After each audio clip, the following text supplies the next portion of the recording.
Բարև ձեզ, շնորհակալություն, որ միացել եք մեր փոդքասթին, որտեղ քննարկում ենք բարեփոխումների օրակարգերը Հայաստանում եւ Վրաստանում։ Այս ծրագիրն իրականացվում է Ալիք մեդիայի եւ Բուն հիմնադրամի համատեղ ջանքերով եւ նպատակ ունի նպաստելու հանրային քաղաքականությունների բարելավմանը Հայաստանում եւ Վրաստանում։ Հարթակ տրամադրելով քաղաքականություն մշակողներին եւ փորձագետներին իրենց երկրներում իրականացված հանրային բարեփոխումներին վերաբերող փորձառությունն ու խաղված դասերը քննարկելու համար։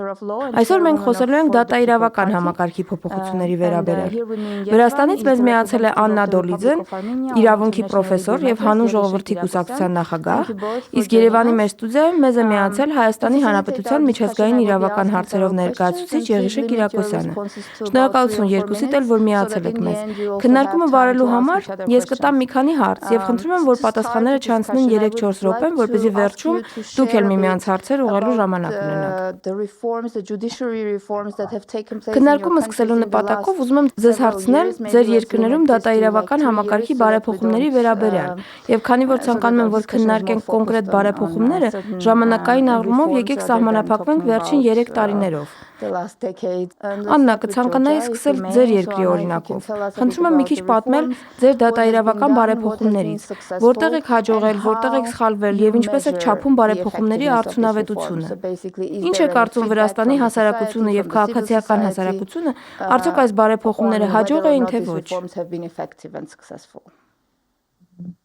Բարև ձեզ, շնորհակալություն հրավերի համար եւ շնորհակալություն այս երկու կազմակերպություններին, Բուն հիմնադրամին եւ Ալիք մեդիային այս քննարկումը հնարավոր դարձնելու համար։ Նախ եւ առաջ պետք է նշեմ, որ Վրաստանում վերջին տասնամյակի դատաիրավական բարեփոխումները ընդհանուր առմամբ կարելի է դիտարկել այսպես կոչված ազատականացման տեսանկյունից։ Համատեքստը հասկանալու համար պետք է նշեմ, որ այս ազատականացումը կապված էր 2012-2013 թվականների իշխանափոխության հետ։ Եվ նոր իշխանության այս մոտեցման հիմնական խթանը դատարանների եւ դատախազության վրա Միխայիլ Սահակաշվիլու նախագահության ընթացքում ձևավորված ավտոկրատիկ վերահսկողությունը վերացնելն էր։ As a result of the Saakashvili manner of government. Այս այսպես կոչված ազատականացումը տեղի ունեցավ մի քանի ոլորտներում։ Եվ ես կասեի, այն ավելի արդյունավետ էր առաջին տարիներին 2013, 2014, 2015 թվականներին։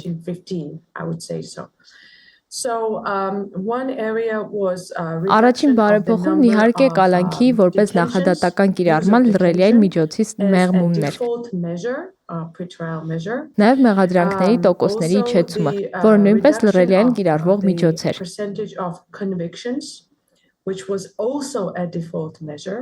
Պետք է նշեմ, որ համաձայն 2012-2013 թվականների դատական տվյալների, եթե անձը դատարանի առաջ էր կանգնում, ապա անպայմանորեն նա կալանավորվում էր նախադատական գործընթացի ընթացքում։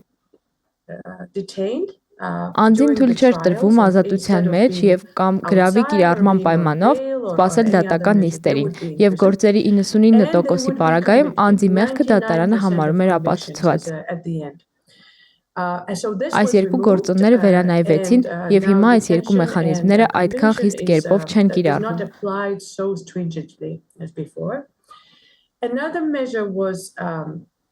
Մյուս մեխանիզմը, որը նույնպես վերանայվեց եւ արգելվեց, գումարային դատապարտումներն էին։ Այսինքն, եթե անձին դատարանը մեղադրանք էր ներկայացրել տարբեր հանցանքներով, ապա յուրաքանչյուր հանցանքի համար դատապարտում էր առանձին կերպով, եւ յուրաքանչյուր հանցանքի համար նախատեսված պատժի տևողությունները գումարվում էին իրար որպես դատարանի որոշում։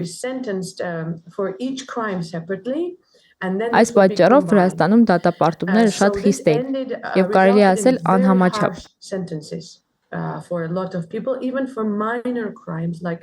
Կան գործեր, երբ ինչ-որ երեխաներ գողացել էին գարեջուր կամ մետաղի ջարդոններ եւ նրանց մինչեւ 20 տարի դատապարտում էին։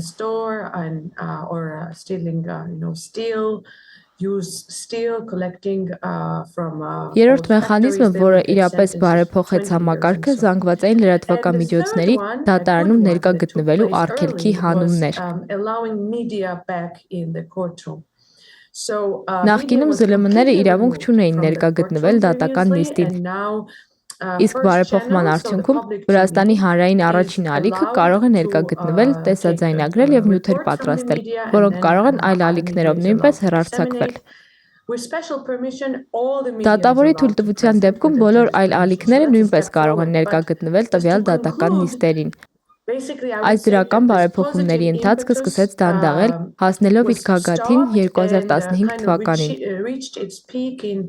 Որոշները սա բնորոշում են որպես դատաիրավական բարեփոխումների լճացում։ Իսկ ես կբնորոշեի, որ մենք նորից ականատեսն ենք լինում դատարանների նկատմամբ իշխանության վերահսկողության աճի։ Շնորհակալություն Աննա այս հակիրճ եւ օգտակար ներածության համար։ Եղիշե, խնդրում եմ պատմեք մեզ ինչ է տեղի ունենում Հայաստանում դատաիրավական բարեփոխումների տեսանկյունից։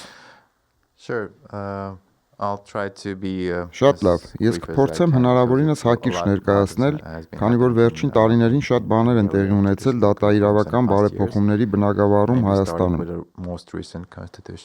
Փորձեմ սկսել ամենավերջին զարգացումներից, իհարկե 2015 թվականի սահմանադրական փոփոխություններից, թեև դրանից հետո պետք է նշեմ, որ մենք լուրջ քաղաքական գործընթացների ականատես եղանք մինչև 2018 թվականի հեղափոխությունը,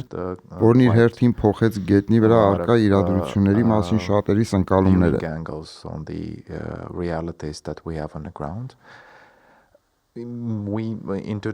2015 թվականի հիմնական փոփոխությունը այն էր, որ մենք անցում կատարեցինք հանրապետական, նախագահական կամ կիսանախագահական համակարգից դեպի պարլամենտական հանրապետություն։ Այս փոփոխության ընթացքում մենք չանդրադարձանք որպես այդպիսին դատական համակարգին, սակայն իմ գործընկերներից մեկի բարձրացրած հարցը, որ նախադատական գործընթացում Այս փոփոխության ընթացքում մենք չանդրադարձանք որպես այդպիսին դատական համակարգին, սակայն իմ գործընկերներից մեկի բարձրացրած հարցը, որ նախադատական գործընթացում դատարանի կողմից կալանքի կիրառումը եւ կամ այն դիտարկելը որպես հիմնական միջոց առանց խորանալու հանգամանքների մեջ շատ երկար տարիներ Հայաստանում գոյություն է ունեցել։ We have came a long way in that regard to Այս պահին մեր սպասվելիք բարեփոխումները այս ոլորտում հիմնվում են մարդու իրավունքների եվրոպական դատարանի որոշումների կամ որոշումների կայացման ապահովման գործընթացի վրա։ In our country which has been a huge impact. I think it will still have a huge impact on the judiciary. Այս պահին մենք որդեգրում ենք կալանքի կիրառման կամ կալանքի նախադատական գործընթացից առաջ կիրառման այլընտրանքային մեխանիզմների կիրառման քաղաքականությունը։ July 1st this year and it has Այս տարի մեր երկրում իրապես լուրջ փոփոխությունները իհարկե նոր ՀՀ քրեական օրենսգրքի ընդունումն է, որը ուժի մեջ է մտել 2022 թվականի հուլիսից եւ այն իհարկե կունենա մեծ ազդեցություն թե դատարանների, թե իրավական համակարգի վրա։ Alternatives to detention, which I hope that will have a positive impact in that regard. Այն այս պահին դեռ կիրառման նախնական փուլում է, քանի որ հիմնարար փոփոխություններ են իրականացվել եւ կան շատ նրբերանգներ եւ ընթացակարգեր, որ պետք է հաշվի առնվեն, սկսած քրեական գործեր սկսելուց։ And it has been like many iterations of judicial reforms. Այս փոփոխությունները նաև ներառում են իհարկե կալանքի այլընտրանքներ, որոնք ես լիահույս եմ, որ նույնպես կունենան դրական ազդեցություն դատական համակարգի վրա։ They couldn't have been without any impact. I think one of the recent examples Մենք քննարկում ենք դատաիրավական բարեփոխումները թերևս մեր հանրապետության ամբողջ գոյության ընթացքում եւ այս ժամանակահատվածում շատ դատաիրավական փոփոխություններ են տեղի ունեցել, որոնցից գուցե որոշները անհաջողություն են ունեցել, բայց նրանք չէին կարող դրական ազդեցություն չունենալ։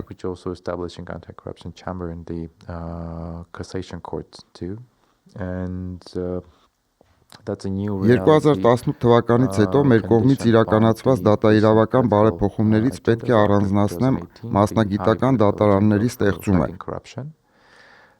Մասնավորապես հակակոռուպցիոն դատարանների ստեղծումը եւ վճռաբեկ դատարանում հակակոռուպցիոն ատյանի ստեղծելը։ Which is a requirement, and I think those and interestingly, those judges are also being remunerated but differently than the ordinary judges. Իհարկե այս դատարանների ստեղծումը պայմանավորված էր 2018 թվականի քաղաքական փոփոխություններով, երբ առկա էր քաղաքական կամք հակակոռուպցիոն քաղաքականություն վարելու եւ անհրաժեշտություն կար ունենալ որակյալ դատավորներ, որոնք մասնագիտացված են հակակոռուպցիոն ուղղության մեջ։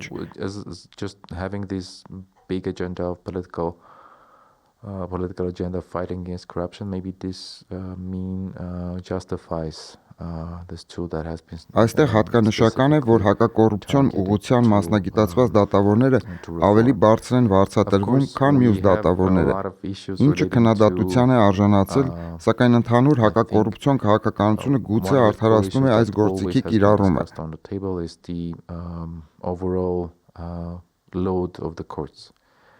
And from a number of states have been even taken in the past years and before that to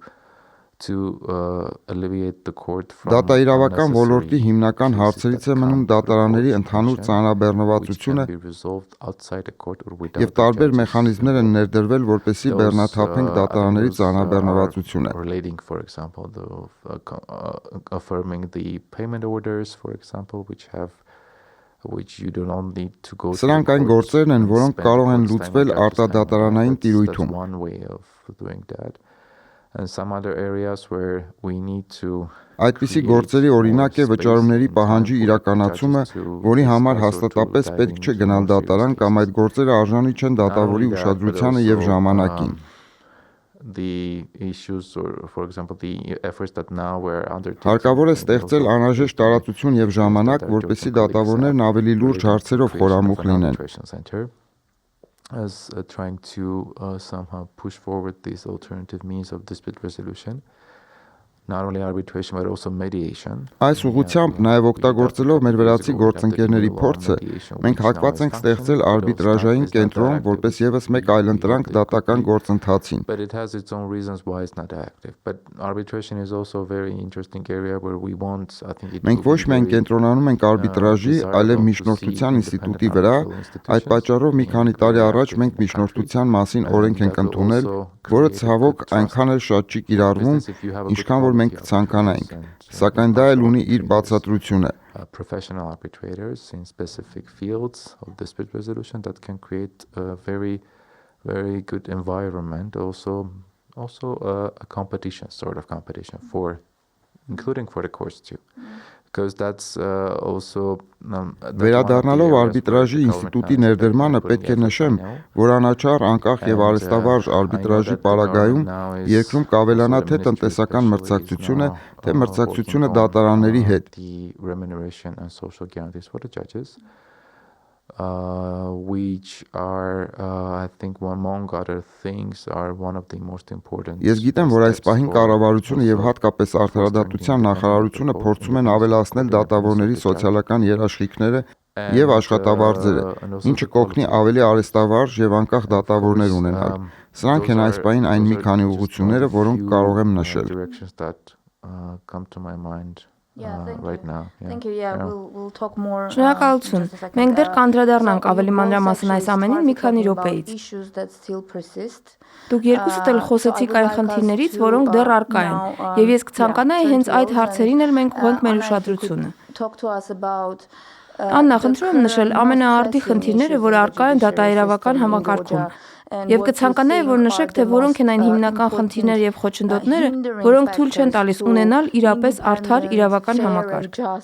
Այս համատեքստում խնդրում եմ նաև նշել, թե ինչ է Վրաստանի հանրությունը մտածում իրավական եւ դատական համակարգի վերաբերյալ։ Եթե առկա են որոշակի տվյալներ, օրինակ եթե կան հարցումներ կամ հետադարձ կապի այլ մեխանիզմներ, թե հանրությունը կամ քաղաքացիական հասարակությունը, որոնք են համարում հիմնական խնդիրները։ Խնդրեմ, որ մեզ հետ կիսվեք ինչպես իրենց, այնպես էլ ձեր ընկալումներով։ Շնորհակալություն հարցի համար։ Ցանկանում եմ նշել, որ ես եղել եմ Վրաստանի բարձրագույն դատական խորհրդի անդամ, կարծում եմ նմանատիպ մարմին դուք էլ ունեք Հայաստանում։ Եվ նաև դրա բերումով շատ լավ տեղյակ եմ դատական համակարգից։ Ես կարող եմ ասել, որ առկա են երկու հիմնական ուղղություններ, որոնք բարելավման կարիք ունեն։ Առաջինը դատական համակարգի անկախությունն է, երկրորդը արդյունավետությունը, եւ այս երկուսն էլ տարբեր կերպ են ազդում մարդկանց կյանքի վրա։ Դատարանների անկախությունը շատ կարևոր է, եւ նրանք շատ մեծ հասարակական քննադատության են արժանացել վերջին շրջանում։ Եթե կարճ ձևակերպեմ այս խնդիրը, ապա դատարանների անկախության հարցը ծագում է այն հանգամանքից, որ շատ դատավորներ, որոնք նախկին իշխանության ժամանակ անարդար որոշումներ են կայացրել, ազատությունից զրկել են շատերին։ Այդ թվում քաղաքական բանտարկյալներ են ունեցել կամ ազատ չեն արձակել անձանց, ովքեր դիմել են դատարաններին կտանքների ենթարկվելու բերմամբ։ Եթե կարճ ձևակերպեմ այս խնդիրը, ապա դատարանների անկախության հարցը ծագում է այն հանգամանքից, որ շատ դատավորներ, որոնք նախկին իշխանության ժամանակ անարդար որոշումներ են կայացրել, ազատությունից զրկել են շատերին, այդ թվում քաղաքական բանտարկյալներ են ունեցել, կամ ազատ չեն արձակել անձանց, ովքեր դիմել են դատարաններին կտանքների ենթարկելու համար։ Նրանք այսօր էլ պաշտոնավարում են։ Ավելին, նրանք ստացել են ցմահ պաշտոնավարելու իրավունք, որը համարվում էր բարեփոխում, սակայն մենք պետք է զգույշ լինենք միջազգային առաջարկներով առաջնորդվելիս, քանի որ շատ անգամ այս առաջարկները հաշվի չեն առնում հարցերի տեղական համատեքստը։ Իհարկե, դատավորներին ցմահ պաշտոնավարելու հնարավորություն տալը ընդհանուր առմամբ նպաստում է դատարանների անկախությանը, սակայն այդ հնարավորությունը պետք է տալ ճիշտ դատավորներին։ Վրաստանի կառավարությունը օգտվեց այն հանգամանքից, որ մեր միջազգային գործընկերները նման առաջարկ էին արել, եւ բոլոր այդ դատավորներին տվեց ցմահ պաշտոնավարելու հնարավորություն։ Այս դատավորները հին դատական համակարգի մաս էին կազմում, եւ նրանց հեղինակությունը ձևախեղված էր, սակայն նրանց հաջողվեց ի վերջո իրենց կլանային համակարգը ունենալ։ Դատական իշխանության անկախությունը, պատասխանելով ձեր հարցին, Վրաստանի բնակչության մեծամասնության համար որպես այդպիսին ամենաէական հարցը չէ։ Օրինակ, երբ մի գյուղացու բռնում են անօրինական ծառ կտրելու համար, նա չի մտածում անկախ դատարանի մասին։ Բայց իհարկե այդ հարցը կարևոր է մեր երկրի վարկանիշի համար եւ խիստ կարևոր է քաղաքական գործերի կամ քաղաքական նրբերանգներ ունեցող գործերի համար։ Սրանք գործեր էին, որոնք վերաբերում են ընդդիմադիր քաղաքական գործիչներին, լրագրողներին, այլախոհներին եւ այլն։ Բերեմ ձեզ եւս մեկ օրինակ։ Նույն հանգամանքներ ունեցող երկու գործում դատարանը իրարից շատ տարբերվող որոշումներ է կայացնում, երբ առկա է քաղաքական համատեքստը։ Օրինակ խոսքի ազատության վերաբերյալ։ Երբ ես դատի տվեցի դատավորներից մեկին, քանի որ վերջինս ինձ անարդարացի կերպով էր դատապարտել, եւ երբ Թբիլիսի քաղաքապետը դատի տվեց լրագրողին նույն հիմքով, դատարանները տարբեր չափորոշիչներ օգտագործեցին, քանի որ նրանց այդպես էր հարմար։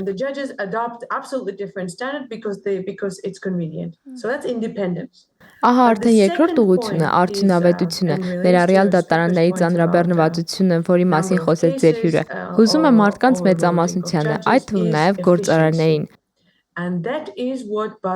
Ցավոք սրտի մեզ մոտ դատարանների արդյունավետությունը շատ ցածր է։ Հիմնականում քաղաքացիական հայցերը ամենաքիչը տևում են 2 տարի։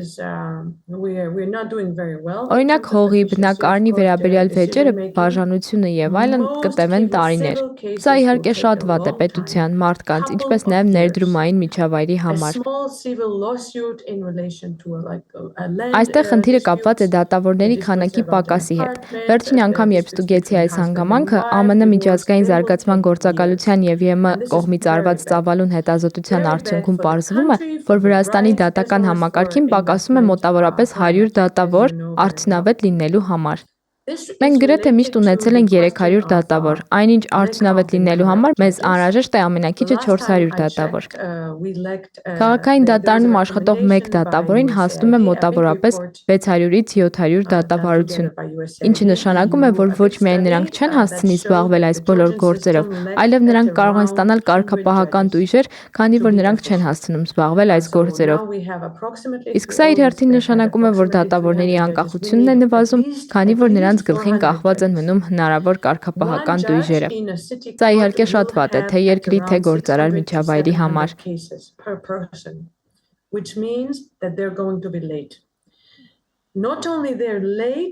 Երրորդ սկզբունքը, որի մասին կնշեմ, այսպիսով ավարտելով իմ պատասխանը, թափանցիկության պակասն է։ Սա իմ ուշադրության կենտրոնում էր, երբ ես պաշտոնավարում էի բարձրագույն դատական խորհրդում։ Պարզ ասած, նույնիսկ մենք այդ խորհրդում դատական տվյալների մատչելիություն չունեինք։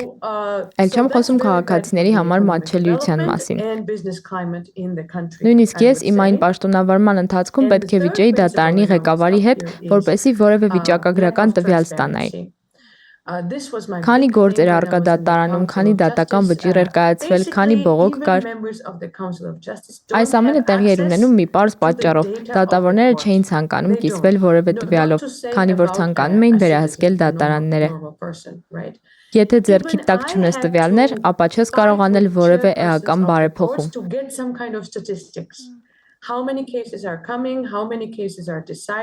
Օրինակ Սլովենիայում կամայական դատավորը կարող է վճռել կամայականորեն իրեն վերագրված գործ այլ վարչական տարածքից առցանց եղանակով։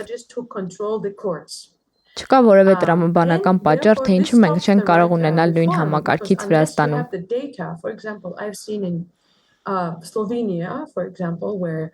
Դիցուք առցանց համակարգը դիտարկում է, որ այդ պահին առկա է ավելի ազատ դատավոր եւ նրան է մակագրում գործը, իսկ վերջինս քննում է այդ գործը եւ դատական որոշում կայացնում ավելի արագ կերպով։ Սա Վրաստանում իհարկե տեղի չի ունենում, քանի որ համակարգը թափանցիկ չէ եւ դատարանների ղեկավարները չեն ուզում կորցնել իրենց իշխանությունը։ Նրանք դա չեն ուզում, քանի որ իրական իշխանությունը այս պահին կայանում է նրանում, որ նրանք կարող են մանիպուլացնել գործերի մակագրումը։ Այնպես որ իրենց ուզած դատավորները քննեն գործերը։ Ամփոփելով կասեմ, որ սրանք են խնդիրները, որ դատարանները անարդյունավետ են, ծառայությունները վատ են մատուցում, դանդաղ են, որոշ դատավորների գերծանրաբեռնվածությունը, բայց նաև դրա հետ մեկտեղ առկա են ընթացակարգի թափանցիկության խնդիրներ։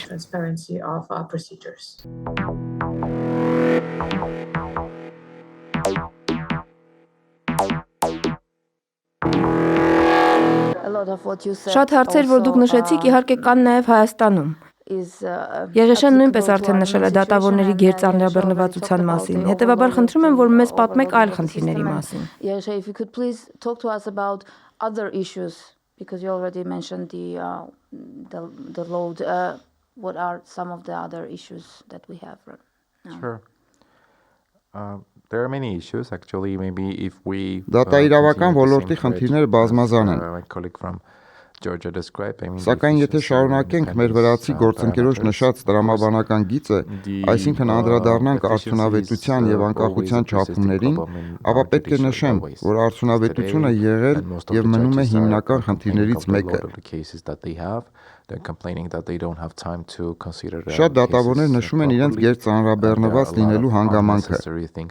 Նրանք բողոքում են, որ ժամանակ չեն ունենում խորությամբ ուսումնասիրելու գործերը։ Նրանք բողոքում են, որ շատ գործեր են մտնում դատարան, որոնք չպետք է հասնեն դատական ատյանի,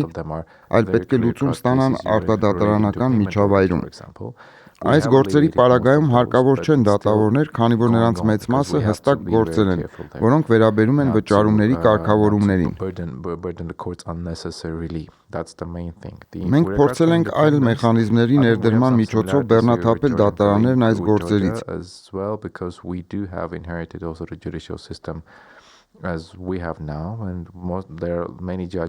Ինչ վերաբերում է դատարանների անկախության հարցին, ապա այստեղ առկա են որոշակի նմանություններ Վրաստանի հետ։ Մենք նույնպես ժառանգել ենք մեր դատական համակարգը։ Կան շատ դատավորներ, որոնք նախկինում պաշտոնավարել են։ Առկա են դատավորներ, որոնք շատ վատ համբավ ունեն։ Այս դատավորներից որոշների վերաբերյալ ուղղակի նշվել է մարդու իրավունքների եվրոպական դատարանի որոշումների մեջ, որտեղ միեդը խախտումներ են արձանագրել եւ ցավոք այս հանգամանքի բերումով առկա է անվստահություն։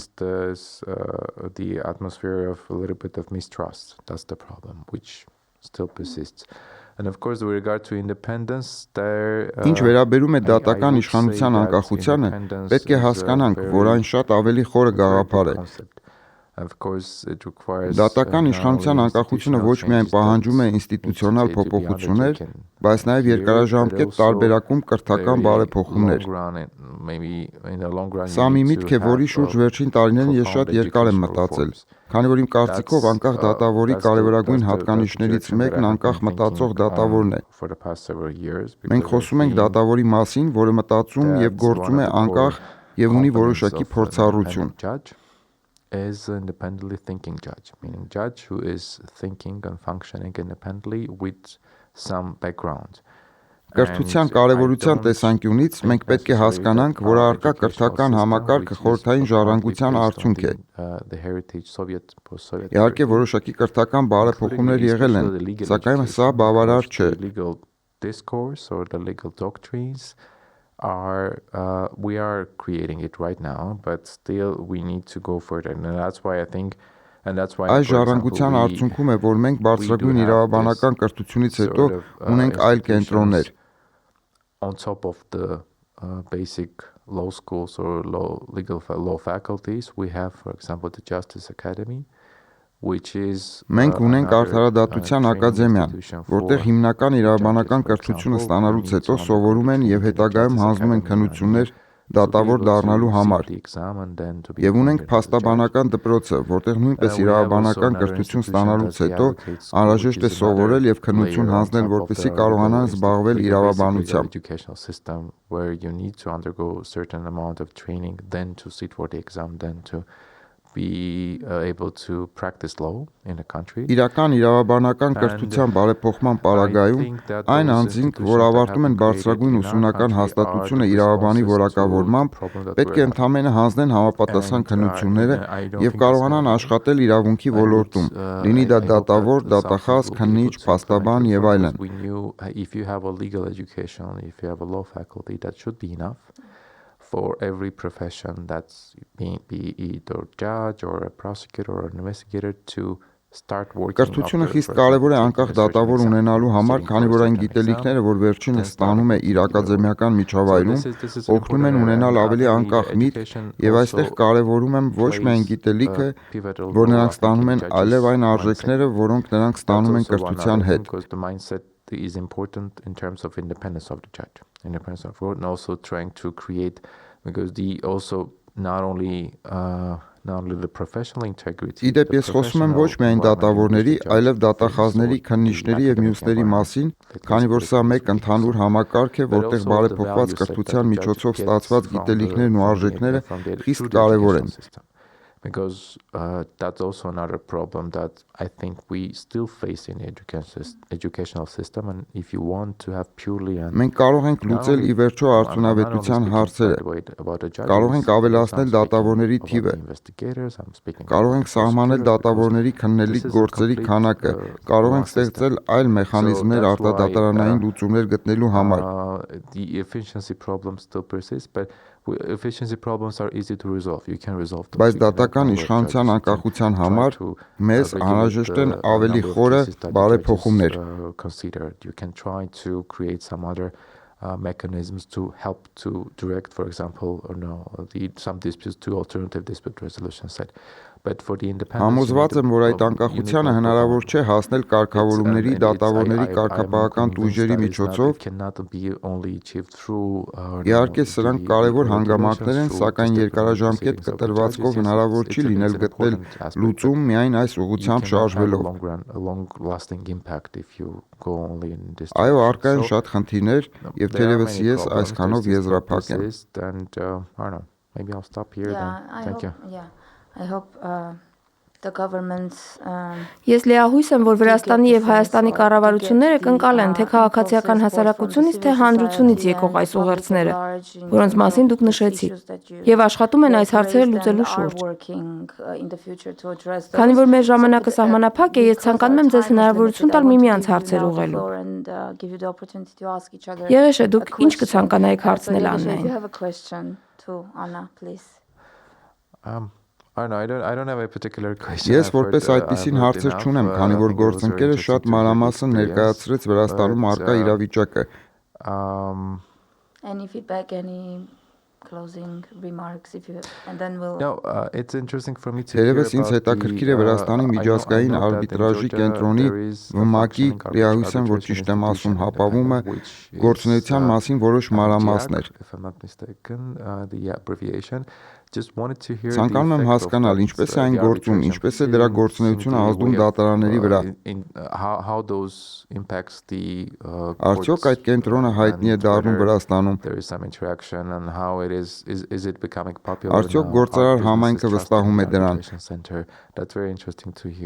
Այս ամենը ես հարցնում եմ, քանի որ Հայաստանում նույնպես նախատեսում ենք նման կառույց ունենալ։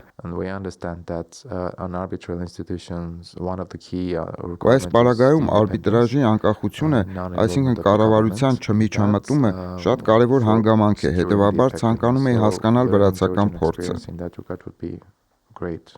yeah very interesting to hear. Սա շատ կարևոր դիտարկում է իհարկե, առկա է արբիտրաժը եւ առկա է միջնորդությունը փոքր գործերի համար, որը վերջերս են սկսել եւ հույս ունեմ, որ այն կհանգեցնի դատարանների բեռնաթափմանը։ Ես չեմ կարող դատել արբիտրաժի ազդեցությունը, քանի որ այն կպահանջի շատ լուրջ սոցիոլոգիական հետազոտություն, որը ցույց կտար, թե կողմերը ինչ տարբերակներ են ընտրում։ Մենք նույնպես ձեզպես ստեղծել ենք մասնագիտացված, բայց ոչ հակակոռուպցիոն, այլ առևտրային դատարաններ, որոնք այստեղ կոչվում են մեծ փողերի դատարան, քանի որ նրանց կողմից քննվող գործերը պետք է ենթադրեին մի քանի 100,000 լարիին վերաբերվող հարցեր։ Ցավոք սրտի այս բարեփոխումը չհաջողվեց, քանի որ մենք բախվեցինք դատավորների նշանակման հարցերին եւ որոշ մարդիկ հայտնվեցին այդ դատարաններում, չունենալով որևէ էական փորձ այդ պաշտոնների համար։ Նրանք իրականում քրեական գործերով զբաղվող դատավորներ էին, որոնք ի վերջո վնասեցին առևտրային դատարանների հեղինակությանը։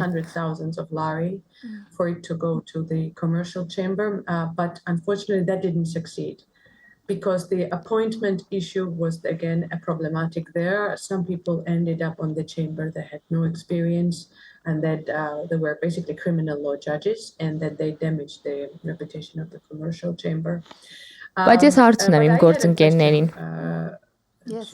please. Հարցս վերաբերում է բարձրագույն դատական խորհրդին, քանի որ այն շատ խնդրահարույց է Վրաստանում։ Տարբեր քննարկումներ են եղել դրա շուրջ, օրինակ ինչպես այն մասերի բաժանենք եւ այլն։ Այս պահին ԲԴԽ-ից բացակայում են 5 անդամներ, քանի որ կառավարող ուժը եւ ընդդիմությունը չեն կարողանում համաձայնության գալ։ Իսկ պահանջվող ձայները ընտրության համար բավականին բարձր շեմ են ենթադրում։ Ինչպես է գործում ԲԴԽ-ն Հայաստանում։ Արդյոք այն կայուն է եւ իհարկե հանդիպել են որոշ գործընկերների նախկինում, սակայն իհարկե կցանկանայի իմանալ ձեր կարծիքը։ Yes, thank you. Նախկինում այդ կառույցը կոչվում էր Արդարադատության խորհուրդ, սակայն 2015 թվականի սահմանադրական փոփոխություններից հետո մենք հիմնեցինք բարձրագույն դատական խորհուրդը։ Այս խորհուրդը բաղկացած է դատավորներից եւ գիտնականներից։ Եվ կարող եմ ասել, որ այս պահին այն ընդհանուր առմամբ գործում է։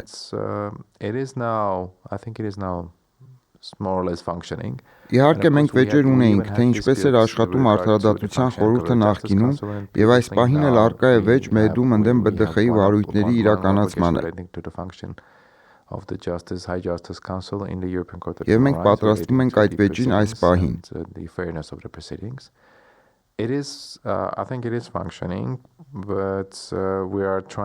Ես կարծում եմ ԲԴԽ-ն այս պահին գործում է եւ հարցն այն է, որպես կանոն դատավոր անդամները փորձում են պաշտպանել իրենց գործընկերներին, իսկ գիտնական անդամները ավելի անկախ են գործում։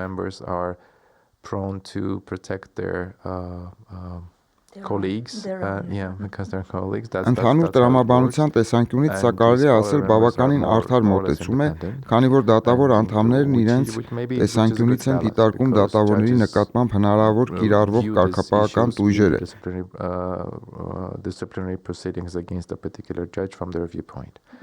Իհարկե ԲԴԽ-ին կարծում եմ անհրաժեշտ են բարեփոխումներ։ Բայց այն ընդհանուր առմամբ գործող կառույց է իր որոշակի խնդիրներով։ Thank you. Thank you both very much. Շատ շնորհակալություն երկուսիդ էլ ձեր ժամանակը մեզ տրամադրելու համար եւ երկուսիդ էլ մաղթում եմ հաջողություն ձեր ապագա գործունեությունում։ Yes, thank you. Goodbye. Thank you. Thank you so much. It was a pleasure. Thank you. Likewise. Thank you. Bye bye.